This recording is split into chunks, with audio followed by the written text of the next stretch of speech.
consult. As of now, Mondays to Friday ang schedule. And then possible Sunday kung namin mas schedule sa someone else. Opo.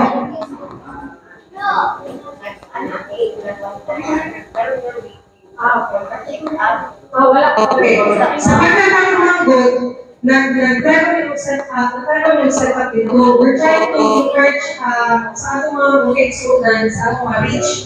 By July, anong target, yung mga start ni, going to barangays, schools, at mga simbahan, para makapag-perform ka o video, siguro 1 minutes o medical mission ibalik.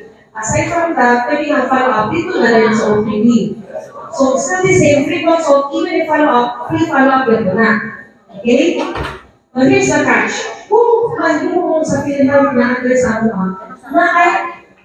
by other therapies. Mo lang in-encourage ang mga, gusto ayaw kung mga PhilHealth, kaya gano'n, naayon mo yung mga tambal, 21 medications under PhilHealth na pwede malibre. Na po yung mga 13 laboratory tests and 2 diagnostic tests. So, all in all, 15. Na under sa PhilHealth, na pwede sa malibre. Ano pwede? Kiso.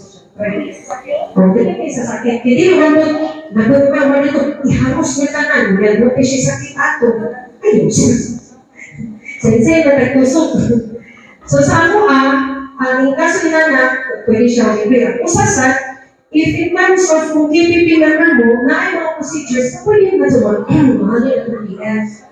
Namatagtangan ng 500, Yes? So ang imuha na lang is more of the procedure, wala na yung pinas doktor, kaya kami lang nag-perform. Kami may KPP na doktor nito. Muna kung client nurse, kami matukaw sa iyo.